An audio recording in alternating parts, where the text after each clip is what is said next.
ನಾವಂತೂ ಹೋಗ್ತಾ ಇದ್ವಿ, ನಾವಂತೂ ಬಂದಿರೋದು ಭ್ರಷ್ಟಾಚಾರ ಮಾಡೋ ಸಲುವಾಗಿ ಅಂತೇಳಿ ಇವತ್ತು ಈ ರೀತಿ ಇವತ್ತು ಸಾಕಷ್ಟು ಈ ರೀತಿ ಸರ್ಕಾರ ಮುಂದೆ ಹೋಗ್ತಾ ಇದೆ.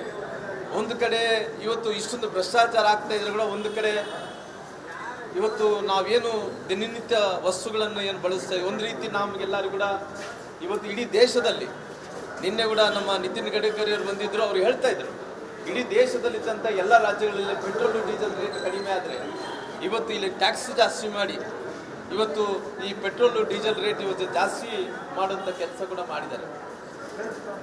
ಒಂದು ಕಡೆ ಇವತ್ತು ದಿನನಿತ್ಯ ವಸ್ತುಗಳು ಏನು ಬಳಕೆಯನ್ನು ಮಾಡ್ತಾ ಇದ್ದೀವೋ ಆ ಎಲ್ಲ ವಸ್ತುಗಳನ್ನು ರೇಟನ್ನು ಕೂಡ ಜಾಸ್ತಿ ಮಾಡಿದ್ದಾರೆ. ಜೊತೆಯಲ್ಲಿ ಇವತ್ತು ಹಾಲಿನ ರೇಟ್ ಕೂಡ ಜಾಸ್ತಿ ಮಾಡಿದ್ದಾರೆ. ಸುಮಾರಾಗಿ ಹಾಲಿನ ರೇಟ್ ಹತ್ತತ್ರ 2 ರೂಪಾಯಿ ಜಾಸ್ತಿ ಮಾಡಿದ್ದಾರೆ.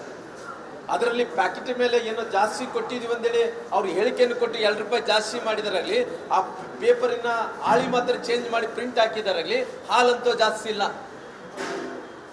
ಹಾಲೇನ ಜಾಸ್ತಿ ಮಾಡಿ ಹಾಲು ಕೂಡ ಜಾಸ್ತಿ ಇಲ್ಲ. ಸುಮ್ಮನೆ ಏನಪ್ಪ ಪ್ರಿಂಟಲ್ಲಿ ಏನಂದ್ರೆ ಹಾಲು ಜಾಸ್ತಿ ಮಾಡಿರೋ ಕಾರಣ 2 ರೂಪಾಯಿ ಜಾಸ್ತಿ ಮಾಡಿದ್ವಿ ಅಂತೇಳಿ.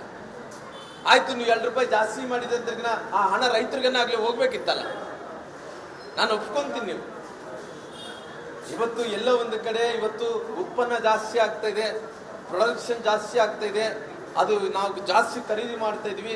ಆ ಖರೀದಿ ಮಾಡೋದ್ರಿಂದ ನಾವು ಹಾಲಿನ ರೇಟು ನಮಗೆ ಜಾಸ್ತಿ ಮಾಡಬೇಕಾಯ್ತಂದ್ರಿಗಿನ ಎಲ್ಲೋ ಒಂದು ಕಡೆ ಆ ಹಣವನ್ನು ಕೂಡ ರೈತರಿಗೆ ವಾಪಸ್ಸನ್ನು ಹೋಗ್ಬೇಕಾಗಿದಲ್ಲ, ಅವ್ರಿಗೆ ಪ್ರೋತ್ಸಾಹನ ಹೋಗ್ಬೇಕಾಯ್ತಲ್ಲ, ಎಲ್ಲಿಲ್ಲ.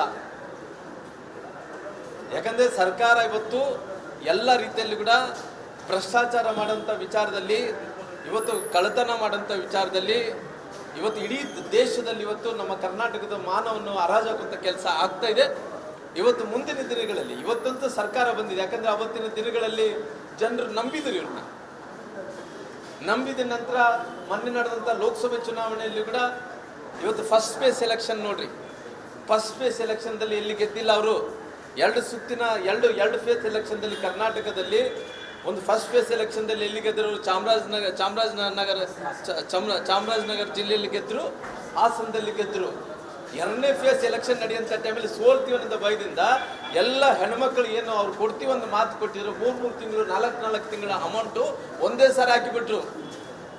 ಒಳಗಡೆನೆ ಏನಾಯ್ತು ಅಂದ್ರೆ ಇವತ್ತು ಕಲ್ಯಾಣ ಕರ್ನಾಟಕದಲ್ಲಿ ಎಲ್ಲ ಕೂಡ ಇವತ್ತು ಎಲ್ಲ ಲೋಕಸಭೆ ಅಭ್ಯರ್ಥಿಗಳು ಹೊಡ್ತಾ ಇತ್ತು. ಹಂಗಾಗಿ ಇವರೆಲ್ಲರೂ ಕೂಡ ಏನಂದ್ರಿಗಿನ ತಾತ್ಕಾಲಿಕವಾಗಿ ಅವಾಗಿನ ಯಾವ ರೀತಿಯಲ್ಲಿ ಅಂದ್ರೆ ಇನ್ಸ್ಟೆಂಟ್ ಆಗಿ ಏನು ಮಾಡಬೇಕಾಗುತ್ತೇನೋ ಅದು ಅಲ್ಲಿ ಮಾತ್ರ ಜನರಿಗೆ ಇವತ್ತು ಅವ್ರಿಗೆ ಮೈಂಡ್ ವಾಶ್ ಮಾಡಿ ಅವ್ರಿಗೆ ಗೆಲ್ಲಂತ ಪ್ರಯತ್ನ ಮಾಡ್ತಾ ಇದ್ದಾರೆ. ಇದು ಶಾಶ್ವತ ಅಲ್ಲ. ಅವರು ಸುಳ್ಳು ಹೇಳ್ತಾರೆ ಕಾರಣ ಅದು ಶಾಶ್ವತ ಅಲ್ಲ. ಸತ್ಯ ನಂತದ ಯಾವತ್ತುಗಳು ಉಳಿತದೆ. ಹಂಗಾಗಿ ನಾವು ಭಾರತೀಯ ಜನತಾ ಪಾರ್ಟಿ ತೀವ್ರವಾಗಿ ಇದನ್ನ ಖಂಡಿಸ್ತಾ ಇದ್ದೀವಿ. ಜೊತೆಲಿ ಇವತ್ತು ಹಗರಣಗಳು ಏನಾಗ್ತಾ ಇದೆನೋ ಅದು ಏನು ಇವತ್ತು ಮಂತ್ರಿಗಳನ್ನ ಅವ್ರನ್ನ ಅರೆಸ್ಟ್ ಮಾಡಬೇಕು ಅನ್ನೋಂಥ ಒತ್ತಾಯವನ್ನು ಮಾಡ್ತೀನಿ. ಹಾಲಿನ ದರ ಜಾಸ್ತಿ ಮಾಡಿದ್ರು ಅದನ್ನು ಪುನಃ ಪ್ರೋತ್ಸಾಹನ ರೈತರಿಗೆ ಕೊಡಬೇಕನ್ನಂಥದ್ದು ಒತ್ತಾಯವನ್ನು ಕೂಡ ಮಾಡ್ತೀನಿ. ಬಳ್ಳಾರಿನಲ್ಲಿ ಸರ್ ನಿಮ್ಮ ಪಕ್ಷದವರು ಕೆಲವರು ಪಕ್ಷ ವಿರೋಧಿ ಕೆಲಸ ಮಾಡಿದ್ದಾರೆ ಅನ್ನೋದು ನೋಡ್ರಿ, ನಮ್ಮ ಪಾರ್ಟಿಯವರು ನಾನು ಭಾಳ ಸ್ಪಷ್ಟ ಇವತ್ತು ಕೂಡ ರಾಧಾ ಮೋಹನ್ ಅಗ್ರವಾಲ್ ನನ್ನ ಕೇಳಿದ್ರು, ರಾಮುಲವ್ರೆ ನೀವು ಸೋಲಿಕ್ಕೆ ಕಾರಣ ಏನಂತ ಕೇಳಿದ್ರು.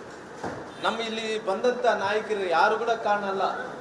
ಸೋಲಿಗೆ ರಾಮುಲು ಒಬ್ಬನೇ ಕಾರಣ. ಈ ಸೋಲನ್ನು ಇದು ನನ್ನಿಂದನೇ ಸೋಲಾಗಿದ್ದರಿಂದ ನಾನು ಒಪ್ಕೊಂತೀನಿ. ಇದು ಯಾವುದೇ ನಾಯಕರು ಸೋಲಲ್ಲ, ಇದು ಪಕ್ಷದ ಸೋಲಲ್ಲ, ಅದು ನನ್ನ ವೈಯಕ್ತಿಕವಾದಂಥ ಸೋಲಾಗಿರೋ ಕಾರಣ ಈ ಸೋಲಿನ ಜವಾಬ್ದಾರಿ ನಾನೇನು ತಗೊಂತೀನಿ. ನೋಡ್ರಿ, ಯಾವತ್ತು ಅವತ್ತಿನ ಪರಿಸ್ಥಿತಿಯಲ್ಲಿ ಅನಿವಾರ್ಯವಾದಂಥ ಕಾರಣಗಳಲ್ಲಿ ನಾನು ಬಳ್ಳಾರಿ ಜಿಲ್ಲೆಯಿಂದ ಲೋಕಸಭೆಗೆ ನಿಲ್ಲಬೇಕಾಯಿತು. ನಾನು ಸಂಡೂರಿನ ವಿಧಾನಸಭಾ ಚುನಾವಣೆಯಲ್ಲಿ ನಾನು ನಿಲ್ಲಲ್ಲ, ಪಾರ್ಟಿ ಸಲುವಾಗಿ ಕೆಲಸ ಮಾಡ್ತೀನಿ. ನಾನು ಸುಮ್ಮನೆ ಮಾಧ್ಯಮಗಳಲ್ಲಿ ಬರ್ತಾ ಇದ್ದೆ, ರಾಮುಲವ್ರೇನೋ ಸಂಡೂರು ಕೇಳಿದ್ದಾರೆ, ನಾನು ಯಾವುದು ಕೇಳಿಲ್ಲ, ನಾನು ನಿಲ್ಲೋದು ಕೂಡ ಇಲ್ಲ. ಪಾರ್ಟಿ ಸಲುವಾಗಿ ಕೆಲಸ ಮಾಡ್ತೀನಿ. ಪಾರ್ಟಿ ಯಾರು ಕ್ಯಾಂಡಿಡೇಟ್ ಆಗಿ ಫೈನಲೈಸೇಷನ್ ಮಾಡಿದ್ದೋ ಅವ್ರ ಸಲುವಾಗಿ ಕೆಲಸ ಮಾಡ್ತೀನಿ. ಪಾರ್ಟಿನ ಗೆಲ್ಲಿಸುವಂಥ ಪ್ರಯತ್ನ ಮಾಡ್ತೀನಿ.